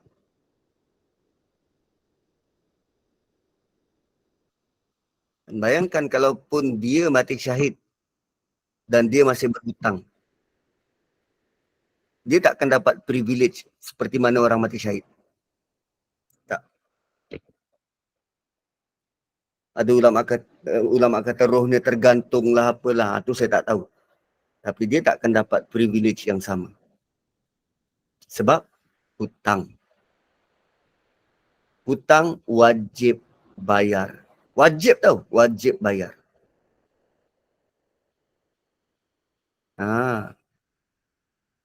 Gitu. Wallahu a'lam. Jadi betul lah Ustaz. saya tak payah. Okey lah. Assalamualaikum Ustaz. Terima kasih banyak-banyak. Berebut korang kan. Terima kasih Umi Asman. Masya-Allah.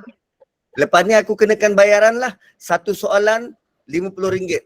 Boleh Ustaz. InsyaAllah boleh. Masya-Allah. Kita tak dapat lah Allah bagi ganjaran nanti. Tak peduli. Yang penting satu soalan RM50 itu deposit.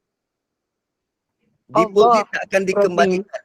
Ada tempat duduk free untuk ustaz dan anak-anak dan dengan wife. Adalah korang main ni lah. Assalamualaikum Ustaz. Waalaikumsalam. Nak tanya, bayar 50 ke? Boleh. Pasal hutang juga Ustaz. Boleh. Ni hutang barang kemas. Saya nak kata baru tahu ke dah tahu ke tak, tu lupa. Yang kita berniaga barang kemas, bila orang bayar habis baru kita boleh bagi barang kan? Betul? Tapi yang berlakunya 1 sen pun dia orang tak bayar lagi, saya dah lepaskan barang tu. Sekarang ni dah senyap, tak bayar langsung. Haram hukumnya. 1 sen pun tak bayar. Jadi kedua-duanya kenalah, saya yang bagi pun kena. Pemberhutang pun kena, yang berhutang. Yang berhutang kalau tak bayar haram hukumnya, dia dikira mencuri. Dikira mencuri. Yang kita bagi ni kerana tak ikut cara perniagaan Islam, macam mana? Selepas ini yang berniaga dia perlu adakan pendekatan baru. Jangan lagi guna pendekatan yang lama, guna teknik baru. Teknik barunya yang itu boleh rujuk kepada Jabatan Agama atau pejabat mufti lah. Macam mana cara ataupun rujuk kepada orang yang dah berniaga dan ada pengalaman ini. Dia guna teknik macam mana supaya orang yang beli pastikan dia bayar dan tak lari. So, ada teknik-teknik dekat pasaran yang kita pun tak tahu, kita tak explore. So boleh tanya kedai-kedai emas, boleh tanya orang lain yang berniaga emas, macam mana bentuknya. Tapi emas dia tak boleh bayar tangguh. Tangguh macam mana? Sikit-sikit bulan-bulan, tak boleh. Dia kena lump sum. Ada duit, ada emas, terus bertukar. Online pun tak boleh. COD Ustaz. COD, ya, COD. Online boleh dibuat macam public gold dia buat. Sebab kenapa tak boleh bayar ansur-ansur? Sebab harga emas ini dia berubah-ubah. Kalau bayar ansur-ansur, boleh jadi penjual dia boleh kata bulan ni kau tak boleh bayar macam ni, engkau kena bayar lebih sebab harga dah berubah.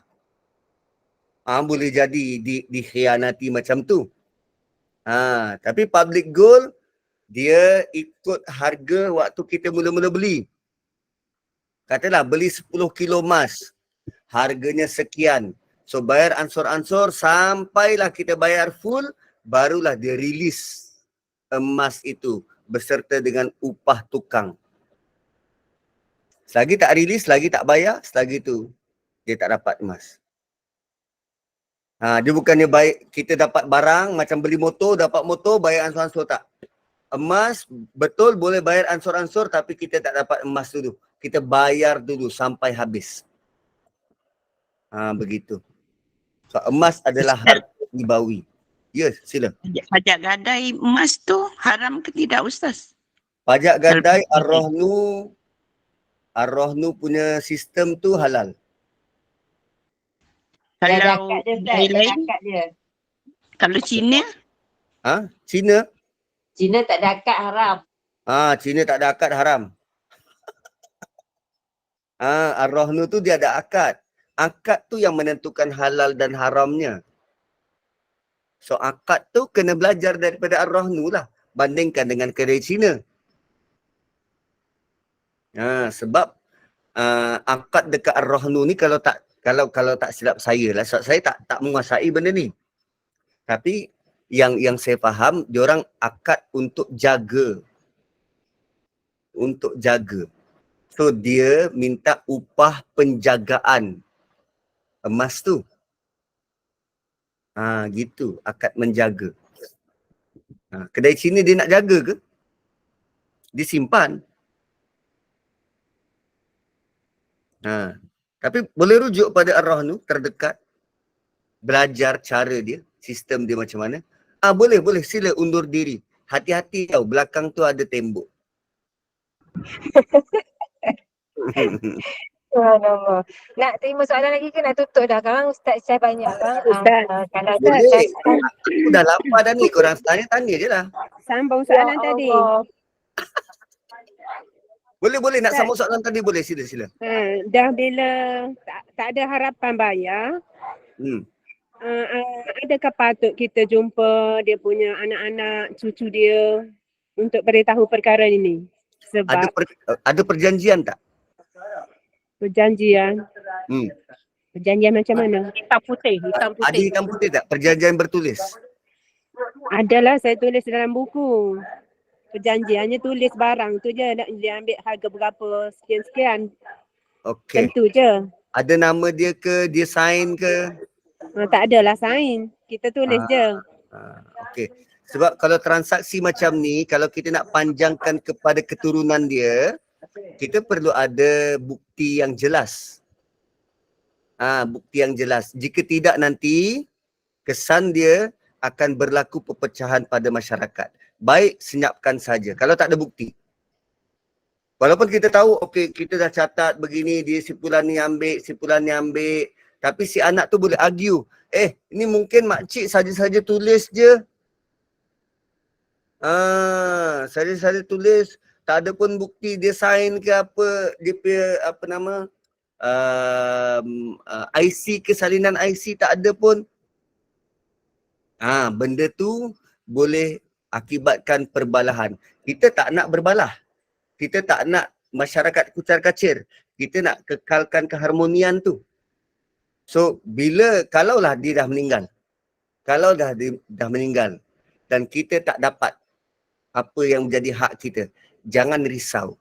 Allah jamin hak kita. Plus, kita mampu untuk gegar rumah dia dan kita tak buat. Allah jamin keselamatan kita. Plus, kita tak gegar rumah dia tu sebab kita nak satukan umat ni. Allah jamin keluarga kita akan selamat. Wah. Jeng. Banyak jaminan Allah ni. Kan? So jangan risau. Lagi satu. Baiklah puan pagi macam tu je, tak ada tulis nama kan. Lagi satu, puan akan dapat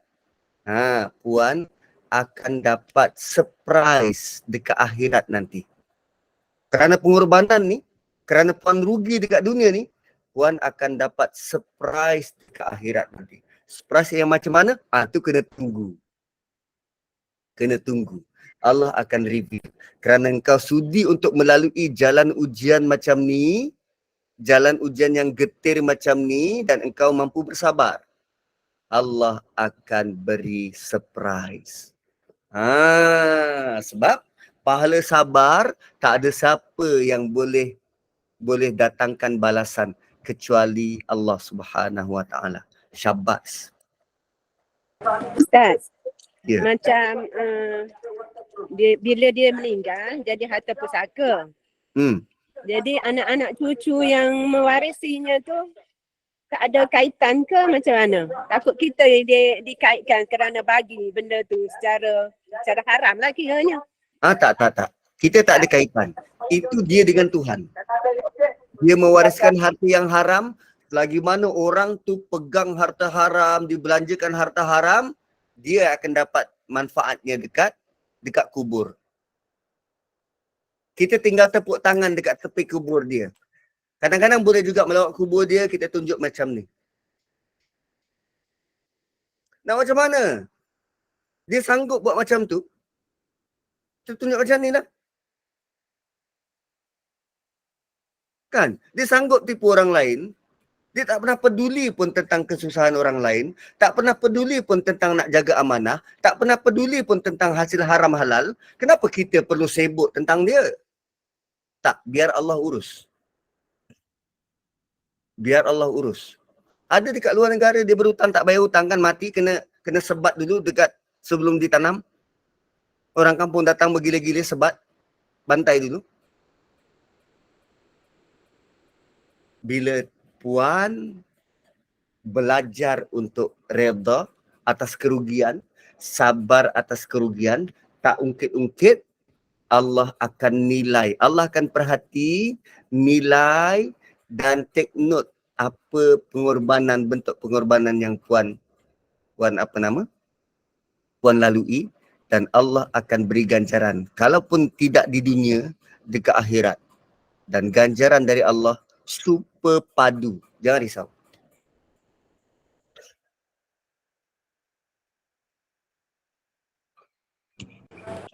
Ni pula masa kita bertanya-tanya ni, kita mestilah sebut nama si Anu.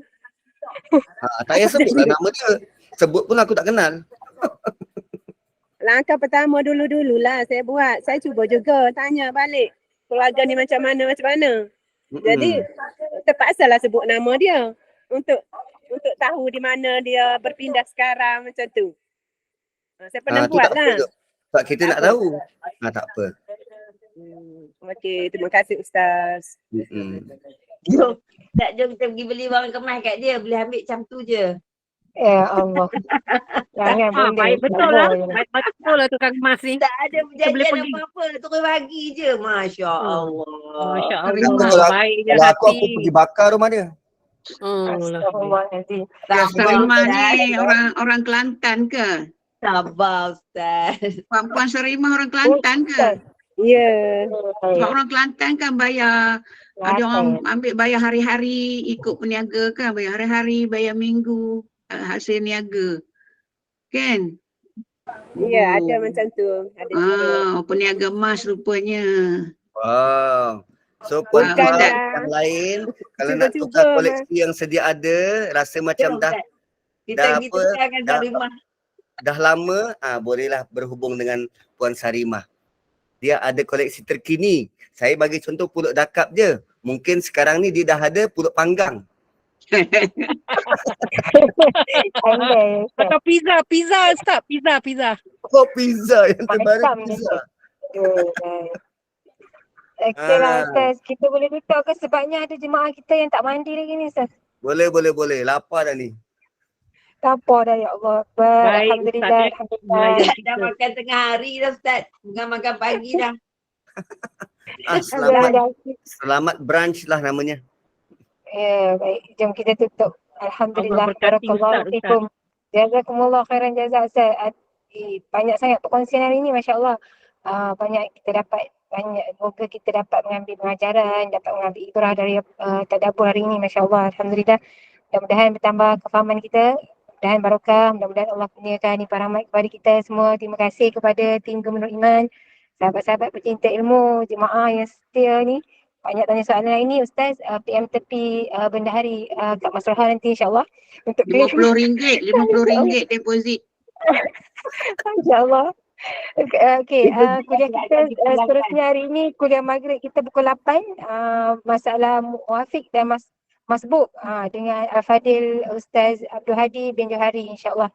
Jadi teruskanlah bersama-sama dengan Gemenur Iman. Saya mewakili Gemenur Iman memohon maaf sekiranya ada sebarang kekurangan dan kesilapan yang baik itu datang daripada Allah, yang tidak baik dan kelemahan itu daripada kami sendiri. Alhamdulillah sangat-sangat menghargai Ustaz lajak masa hari ini. Mudah-mudahan Allah kurniakan kebaikan, mudahkan segala urusan. Amin ya rabbal alamin. Sebagai menutup majlis, mohon sekali lagi Al-Fadil Ustaz untuk bacakan tasbih kafarah dan surat doa. Saya sudahi dengan wabillahi taufiq wa hidayah. Assalamualaikum warahmatullahi wabarakatuh. Jangan lupa. Subhanakallahumma bihamdik, nashhadu an la ilaha illa anta, wa nastaghfiruka wa natubu ilaik wal 'asri innal insana lafi khusr illa alladhina amanu wa 'amilus shalihat wa tawasaw bil haqqi wa tawasaw bis sabr. Assalamualaikum warahmatullahi wabarakatuh. Puan apa yang jual emas tu tadi? Saya nak persen tahu, dah iklankan ni tadi. Tarimah. Waalaikumsalam.